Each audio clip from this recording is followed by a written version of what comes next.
Bonjour, dans la partie précédente, nous avons vu les bases de l'Arduino dans le cadre des fusées expérimentales. Mais aujourd'hui, on va surtout parler des capteurs, et on va supposer que vous avez déjà vu la vidéo précédente. Si ce n'est pas le cas, je vous mets le lien de la vidéo dans les fiches, et sinon, bon visionnage.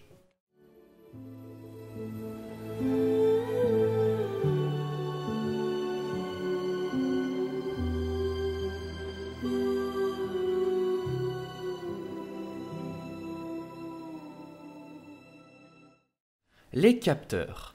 Un capteur est un dispositif transformant l'état d'une grandeur physique, pression, accélération, position, vitesse, etc., en une grandeur utilisable, une tension électrique, un indicateur comme un cadran ou un niveau de liquide. Bref, ne vous dites pas qu'un capteur est forcément un système électronique, il peut être totalement mécanique. Le capteur est forcément constitué d'un transducteur, c'est un élément qui convertit un signal physique en un autre.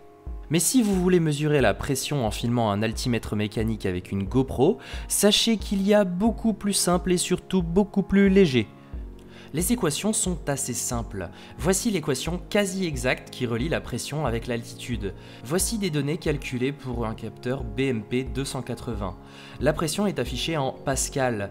En transformant l'équation, on peut directement obtenir l'altitude en mètres à partir de la pression. On utilisera l'atmosphère standard, qui est une norme aéronautique pour l'altitude des avions et engins aérospatiaux.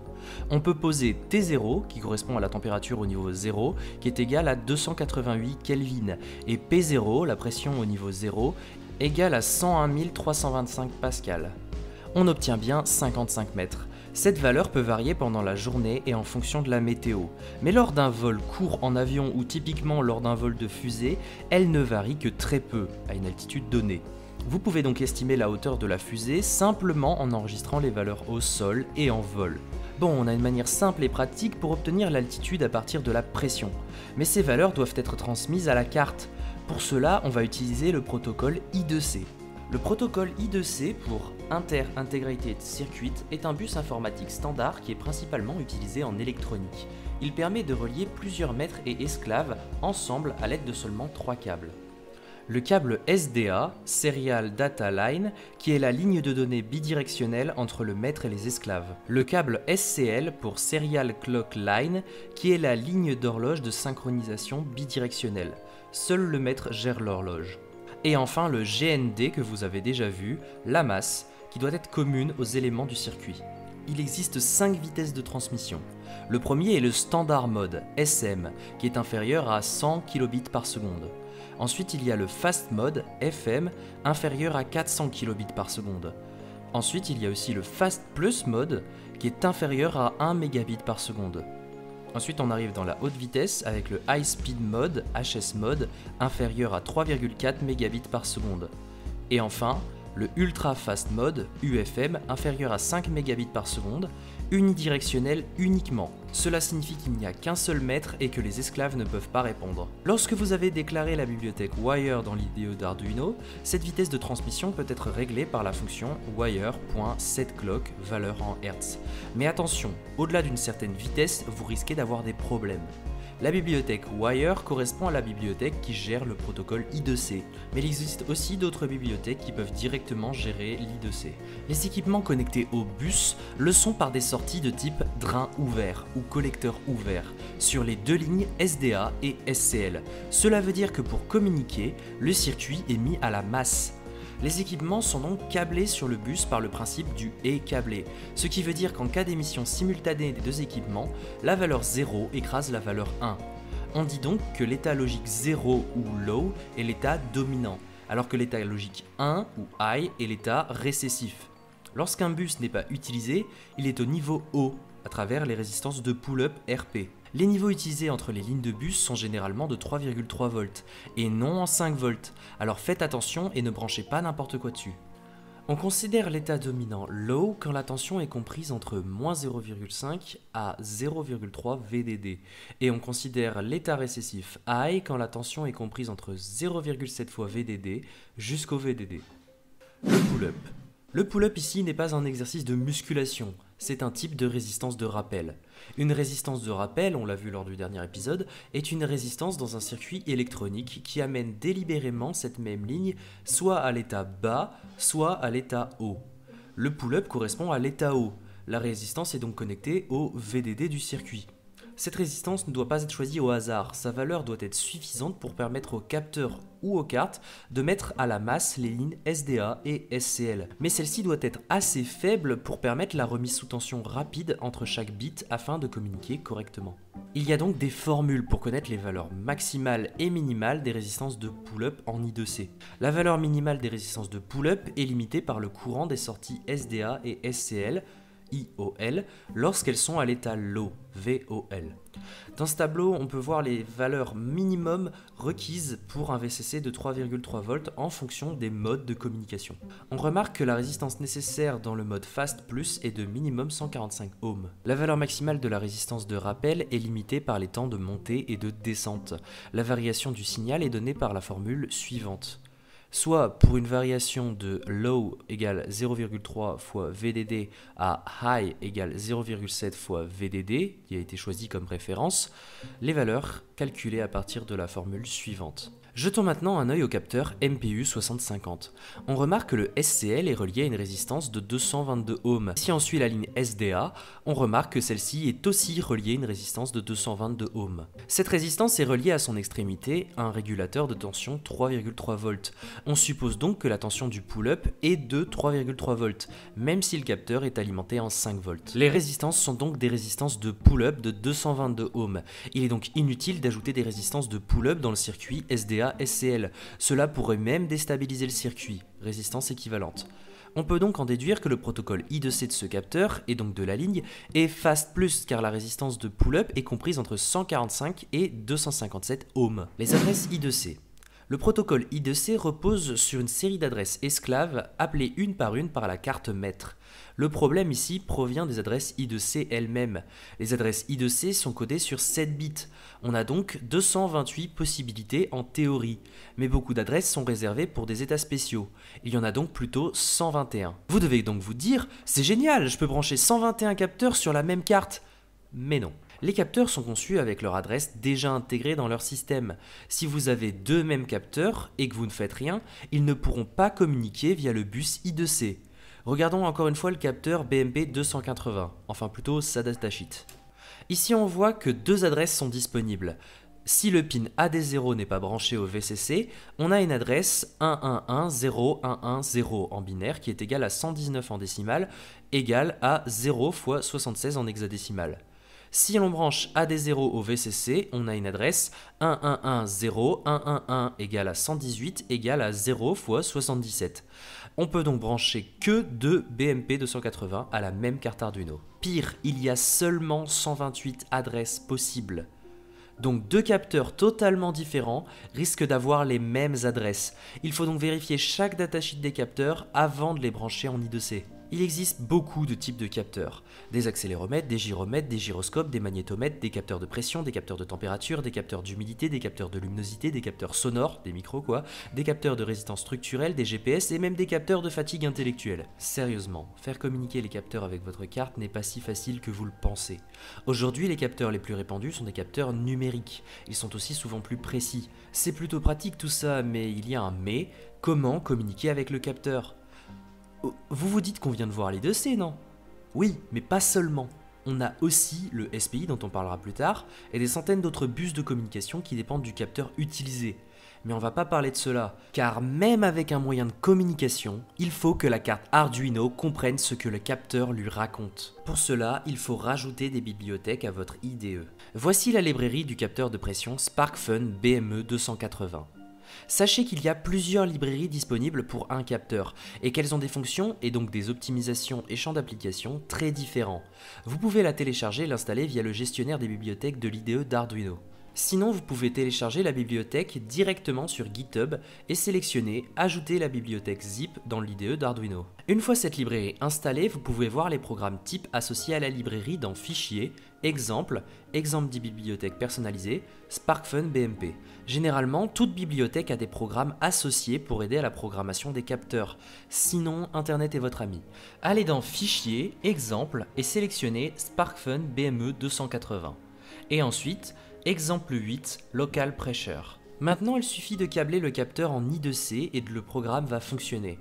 Pour connaître la tension Vin du capteur, regardons le datasheet. Page 3. La tension d'entrée Sensor Supply Voltage doit être compris entre 1.71 V et 3.6 V. Vous devez donc le brancher au 3.3 V de la carte. Si vous le branchez sur le 5 V, vous risquez de casser le capteur. De la même manière, dans le datasheet, vous avez beaucoup d'informations nécessaires pour le câblage et la programmation. Veillez à lire le datasheet avant même l'utilisation du capteur dans votre projet. Peut-être que ce capteur n'est pas adapté à l'utilisation que vous imaginez. Maintenant que vous avez votre carte devant vous, vous devez certainement vous demander « Mais où est le SDA et le SCL ?» Eh bien encore une fois, le datasheet est là pour vous aider. Ici, Arduino vous aide. Dans la partie documentation, vous avez cette image. Ici, on voit les deux pins, PC5 SCL, PC4 SDA. Dans les faits, les pins A4 et A5 sont aussi des pins SDA et SCL. On sait maintenant où brancher nos câbles. Maintenant, vous pouvez brancher l'Arduino, choisir le port et téléverser le programme. Si ça ne fonctionne pas, c'est que vous avez un BMP 280 et non un BME 280. Il faut donc changer l'adresse I2C. Pour cela, on ajoute mysensor.set I2C adresse 0x76, fermez les parenthèses, avant la fonction mysensor.begin. Si ça fonctionne, vous pouvez changer la pression de référence en 101-325 pascal, qui correspond à la pression de l'atmosphère standard. Ou si vous voulez être encore plus précis, vous pouvez taper METAR dans Google et chercher le METAR émis par l'aéroport le plus proche de vous.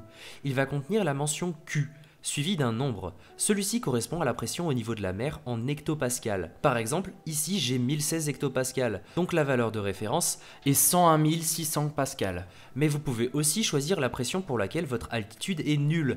Bref, choisissez surtout une valeur cohérente avec ce que vous voulez faire. Vous pouvez aussi changer l'unité utilisée pour la température en remplaçant la fonction readTempF par readTempC et changer l'unité utilisée pour l'altitude en mètres en changeant la fonction readFloatTemperatureFit en readFloatTemperatureMeters. Si vous avez un BMP 280, vous pouvez aussi supprimer la partie gérant l'humidité car le BMP 280 n'a pas de capteur d'humidité. Et pour aller beaucoup plus vite, vous pouvez aussi enlever le delay pour afficher directement les valeurs quand elles sont disponibles. Bon, maintenant on a l'altitude, mais on aimerait aussi avoir l'attitude de la fusée. Oui, l'attitude, qui correspond à l'orientation de la fusée. Pour cela, on utilise le gyroscope accéléromètre MPU 6050. Celui-ci enregistre l'accélération selon 3 directions et l'accélération angulaire en radians par seconde selon 3 directions. Alors, je vous préviens tout de suite, ici, on va juste récolter les données brutes. Pas d'angle, pas de changement de référentiel, rien du tout. On parlera de l'interprétation des résultats dans une vidéo qui arrivera bien plus tard dans l'année et que vous allez adorer. Mais attention, la bibliothèque utilisée ou le capteur peut être limité à plus ou moins 2G, 4G, 8G ou 16G. Donc faites attention aux plages d'utilisation de votre fusée et dans quelle configuration votre capteur est. Par exemple, notre mini-fusée dépasse théoriquement les 17G, donc on aura forcément une partie du vol où le capteur va saturer. Bon, déjà il faut brancher votre capteur. Pour cela, c'est très facile. On branche le premier pin au 5 volts de l'Arduino, puis le second au GND. Enfin, on connecte les deux pins suivants en les connectant directement au SCL et SDA du BMP 280. C'est ça la force de l'I2C. Vous pouvez trouver la librairie et le programme en description. Quant à moi, je vais vous expliquer étape par étape comment le programme fonctionne. Il est directement dérivé du programme du BMP 280, car on veut conserver les informations données par le capteur et y ajouter les informations du MPU 6050. La première étape est d'ajouter les variables et les librairies au début du programme. On ajoute ainsi la bibliothèque MPU 6050 6axis motionapp 20.h. Remarquez que vous pouvez tout aussi bien mettre des guillemets que des chevrons pour déclarer les librairies. Ensuite, on déclare le capteur MPU 6050. Maintenant, le nom de notre capteur est MPU, mais vous pouvez mettre ce que vous voulez. On déclare ensuite int16-t ax,az,gx,gy,gz. int16-t déclare qu'il s'agit d'un entier stocké sur 16 bits. Vous pouvez aussi remarquer qu'on peut directement déclarer plusieurs variables du même type en les séparant avec des virgules.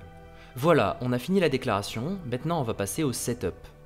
Avant toute chose, on ajoute la fonction mpu.setFullScaleAxleRange, ouvrir la parenthèse, MPU 6050-axle-fs-16. On va ensuite écrire la fonction mpu.initialize parenthèse qui va initialiser le MPU, puis la fonction mpu.dmp_initialize parenthèse qui initialise la connexion DMP pour Digital Motion Processor entre l'Arduino et le capteur. Ensuite, il faut faire quelque chose de très important. On écrit mpu.setXaxelOffset parenthèse point virgule, on fait ça pour les 3 accélérations, puis on écrit mpu.xGyroOffset parenthèse point virgule et on fait ça pour les 3 accélérations angulaires. Cela correspond aux offsets d'usine de votre capteur et vous devez les déterminer. Pour ça, vous avez un programme dans la description que je n'expliquerai pas et qui vous calcule vos offsets. Pour cela, il vous suffit de poser votre capteur MPU 6050 sur une surface plane, puis lancer le programme. Lorsque celui-ci est fini, il vous suffit de mettre les valeurs obtenues directement dans les fonctions offset. Enfin, on va ajouter une simple fonction pour commander le départ. Serial println prêt pour le départ, taper quelque chose pour commencer, point virgule. While, ouvrir la parenthèse, serial.available, double parenthèse, égale 0, fermer la parenthèse, point virgule. Cette fonction bloque le programme jusqu'à ce qu'on lui envoie quelque chose via la commande. Enfin, on entre dans la boucle principale. On va alors écrire mpu.getMotion6 et AX, et AY, et AZ, et GX, et GY, et GZ, fermer la parenthèse, point virgule. Et on va alors afficher les valeurs reçues. Pour information, serial.print, entre parenthèses, ouvrir les guillemets, /t, fermer les guillemets, fermer la parenthèse, point virgule, effectue un taquet de tabulation. Et la valeur 10 dans serial.print AX,10 correspond au nombre de décimales que l'on veut afficher, ici 10 décimales. Et voilà, vous avez un système qui est capable de lire vos capteurs. Bon, évidemment, à moins que vous vouliez connaître l'attitude et l'attitude de votre fusée pour l'appliquer directement à une expérience ou un système, vous avez plus d'utilité si vous enregistrez ces données pour le récupérer une fois le vol fini. Et on verra ça dans la prochaine vidéo. D'ici là, n'hésitez pas à me dire si des erreurs ont été commises ou à me donner des conseils en commentaire. Si vous estimez que cette vidéo le mérite, laissez un like, partagez-la ou abonnez-vous. Et si vous ne voulez pas, faites comme vous voulez.